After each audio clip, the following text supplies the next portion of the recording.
बच्चों, यह तस्वीर आपको दिख रही है, यही कवि सुमित्रानंदन पंत हैं।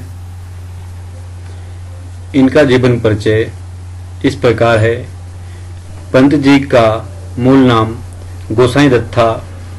इनका जन्म 1900 ईस्वी में उत्तराखंड के अल्मोड़ा जिले के कौसानी नामक स्थान पर हुआ। इनकी प्रारंभिक शिक्षा कौसानी के गांव में तथा उच्च शिक्षा बनारस और इलाहाबाद में हुई। युवावस्था तक पहुंचते पहुंचते महात्मा गांधी के असहयोग आंदोलन से प्रभावित होकर इन्होंने पढ़ाई बीच में ही रोक दी। उसके बाद वे स्वतंत्र लेखन करते रहे। साहित्य के प्रति उनके अविस्मरणीय योगदान के लिए इन्हें कई पुरस्कारों से सम्मानित किया गया। इन्हें भारतीय ज्ञानपीठ पुरस्कार, साहित्य अकादमी पुरस्कार, सोवियत लैंड नेहरू पुरस्कार मिले। भारत सरकार ने इन्हें पद्म भूषण से सम्मानित किया। इनकी मृत्यु 1977 ईस्वी में हुई। इनकी प्रमुख रचनाएं। पंत जी ने समय के अनुसार अनेक विधाओं में कलम चलाई। इनकी रचनाएं निम्नलिखित हैं। काव्य, वीणा ग्रंथि, पल्लव, गुंजन, युगवाणी, ग्राम्या, चिदंबरा, उत्तरा, स्वर्ण किरण, कला और बूढ़ा चांद, लोकायतन आदि।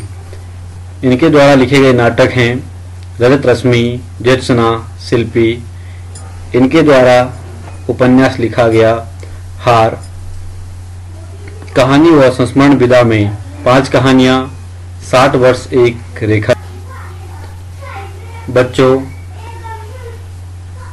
वे आंखें कविता का सारांश इस प्रकार है। यह कविता पंत जी के प्रगतिशील दौर की कविता है।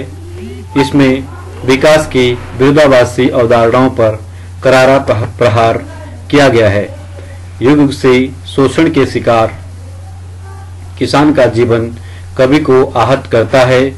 दुखद बात यह है कि स्वाधीन भारत में भी किसानों को केंद्र में रखकर व्यवस्था के निर्णायक हस्तक्षेप नहीं किया। यह कविता दुष्चक्र में फंसे किसानों के व्यक्तिगत एवं पारिवारिक दुखों की परतों को खोलती है और स्पष्ट रूप से विभाजित समाज की वर्गीय चेतना का खाका प्रस्तुत करती है। कवि कहता है कि किसान की अंधकार की गुफा के समान आंखों में दुख की पीड़ा भरी हुई है। इन आंखों को देखने से डर लगता है। वह किसान पहले स्वतंत्र था, उसकी आंखों में अभिमान झलकता था। आज सारे संसार ने उसे अकेला छोड़ दिया है। उसकी आंखों में लहलहाते खेत झलकते हैं जिनसे अब उसे बेदखल कर दिया गया है। उसे अपने बेटे की याद आती है जिसे जमींदार के कारिंदों ने लाठियों से पीटकर मार डाला। कर्ज के कारण उसका घर बिक गया।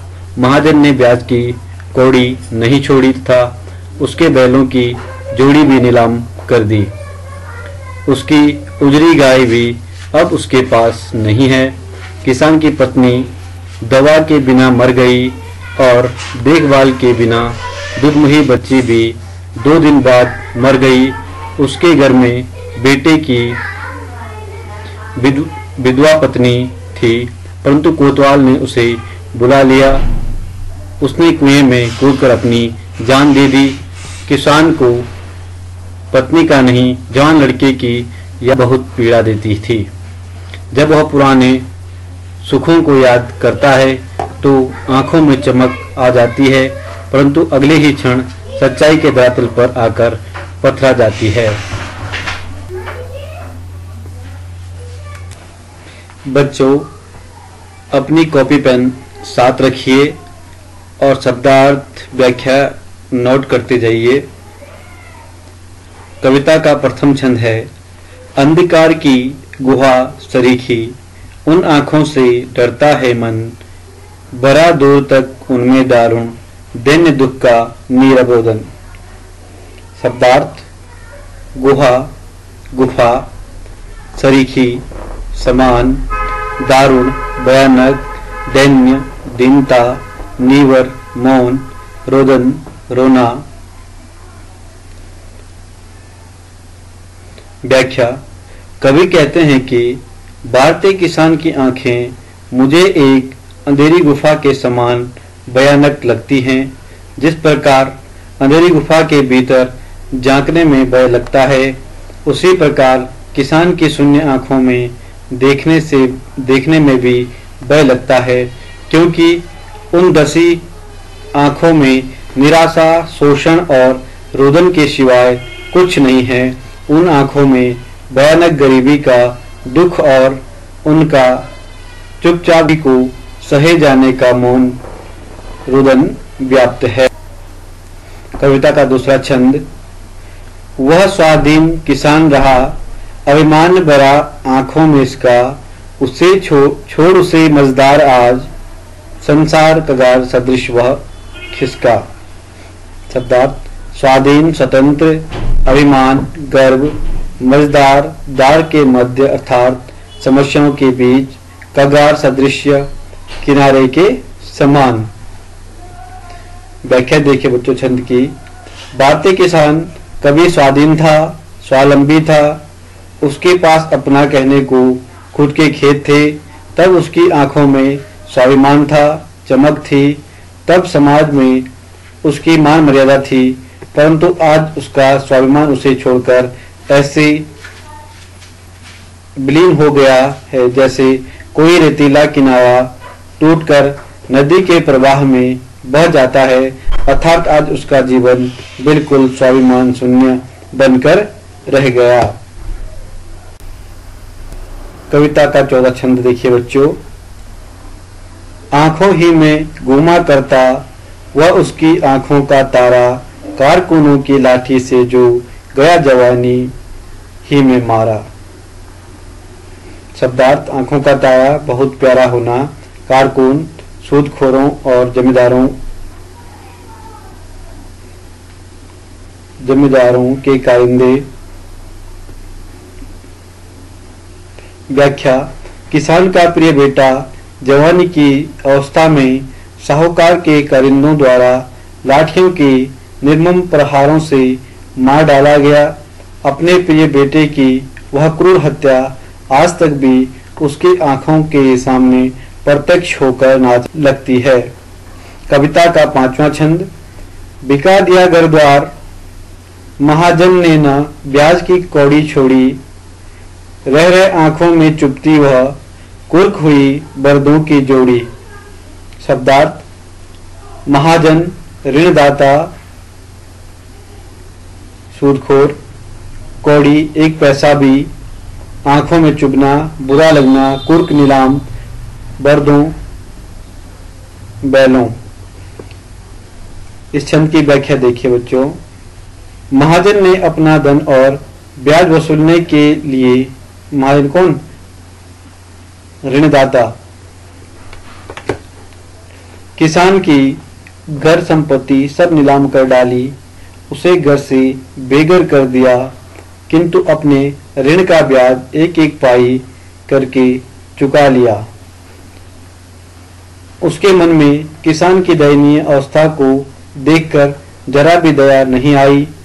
उसने उसकी प्रिय बैलों की जोड़ी को भी उसके देखते देखते नीलाम कर दिया। वह किसान उसे विवश होकर नीलाम होते देखता रहा, कुछ नहीं कर पाया। आज भी बैलों की नीलामी की वह स्मृति उसके मन में वेदना जगा जाती है। कविता का 6वां छंद। उजरी उसके सिवा किसे कब पास दुहाने आने देती, आह आंखों में नाचा करती उजड़ गई जो सुख की खेती। शब्दार्थ। उजरी, उजली या सफेद, सिवा बिना, दुहाने दूध दुहने के लिए, आह आह आंखों में नाचना, बार बार सामने आना। व्याख्या देखिए इसकी। किसान को अपनी उजली सफेद गाय से अत्यंत स्नेह था। गाय भी उससे स्नेह करती थी, अतः गाय उसके सिवाय अन्य किसी को अपने पास दूध दुहने के लिए नहीं आने देती थी। उसकी आंखों के सामने आज भी गाय का स्नेह उमड़ पड़ता है। हाय बेचारे किसान का सुखमय संसार आज उजड़ गया है, परंतु उसे उसकी याद बरबस आती रहती। कविता का 7वां छंद। बिना दवा दर्पण के गरनी, स्वर्ग चली आंखें आती बर, देख रेख के बिना दुधमुही, बिटिया 2 दिन बाद गई मर।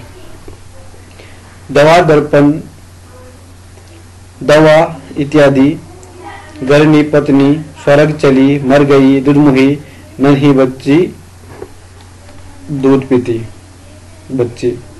व्याख्या। किसान की पत्नी दवा दारू के अभाव में ही मर गई। वह इतना फटेहाल था कि पत्नी की बीमारी का इलाज नहीं कर पाया। यह सोचकर उसकी आंखें आंसुओं से भर जाती हैं। पत्नी की मृत्यु के पश्चात दूध पर आश्रित उसकी नन्ही बिटिया की समुचित देखभाल नहीं हो पाई, अतः उस बेचारी की भी अकाल मृत्यु हो गई। इस प्रकार यातनाओं ने उसे घेर लिया। कविता का 8वां छंद। घर में विधवा रही पतोहू, लक्ष्मी थी यद्यपि पतिघातिन, पकड़ मंगवाया कोतवाल ने, डूब कुएं में मरी एक दिन। शब्दार्थ देखिए बच्चों। पतोहू पुत्रवधू, लक्ष्मी लक्ष्मी के समान शुभ, पतिघातिन पति की हत्या करने वाली, कोतवाल थानेदार। व्याख्या देखिए बच्चों इसकी। उस किसान के घर में उसकी विधवा पुत्रवधू शेष बच रही थी, यद्यपि उसे पतिघातिनी अर्थात पति की हत्या का कारण समझा जाता था, पर वही इस घर की गृह लक्ष्मी के समान थी। उसे भी एक दिन कोतवाल ने बुलाकर अपनी वासना से भ्रष्ट कर दिया। परिणाम स्वरूप वह लाज के मारे कुएं में कूदकर मर गई। बेचारा किसान अपना सर्वस्व खोकर लुट पीट कर नितांत अकेला रह गया। कविता का 9वां छंद। खैर पैर के जूती जोड़ू, न सही एक दूसरी आती, पर जवान लड़के की सूदकर सांप लौटते फटती छाती। शब्दार्थ। पैर की जूती उपेक्षित तिरस्कृत वस्तु, सूद याद, सांप लौटते जलन होती, फटती छाती, बहुत दुख होता। व्याख्या। पत्नी मरी तो मरी, उसका मरना उतना कष्टकर नहीं था। वह तो पैर की जूती के समान तुच्छ होती है। मनुष्य चाहे तो एक जूती के फटने पर दूसरी बदल ले, इसीलिए वह किसान दूसरी भी ला सकता था, परंतु जब उसे अपने जवान लड़के की हत्या हो जाने की याद आती है तो उसकी छाती पर सांप लौटने लगते हैं। उसका मन पीड़ित हो उठता है। वेदना के मारे उसकी छाती विदीर्ण हो जाती है। अतः जब अपने जवान पुत्र को ही नहीं बचा पाया तो दूसरी पत्नी को लाने की हिम्मत कैसे करता। उसका दूसरी पत्नी लाने का साहस भी कविता का 10वां या अंतिम छंद। पिछले सुख की स्मृति आंखों में क्षण भर एक चमक है लाती, तुरंत सुनने में गढ़ वह चितवन, तीखी नोक सदृश बन जाती। शब्दार्थ। स्मृति याद, शून्य आकाश, चितवन दृष्टि। व्याख्या। किसान जब अपने पिछले वैभव और सुख को याद करता है तो उसे क्षण भर के लिए सुख और आनंद मिलता है। उसकी आंखों में चमक भर आती है। उसे अपने खेत, गाय, बैलों की जोड़ी, पुत्र, पत्नी, बिटिया, पुत्रवधू की कल्पना सुख देने लगती है, किंतु जब उसकी कल्पना धीरे धीरे गहरे चिंतन में उतरती है तो उसकी नजरें कहीं शून्य में गड़ी की गड़ी रह जाती हैं। उसे एक एक करके सबके नष्ट होने की याद आती है तो वे सब स्मृतियां उसके लिए दुखदायी बन जाती हैं। सुमित्रानंदन पंत जी हैं।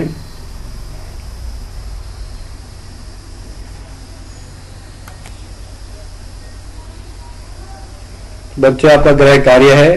प्रश्न 1, कविता में किसान की पीड़ा के लिए किन्हें जिम्मेदार बताया गया है?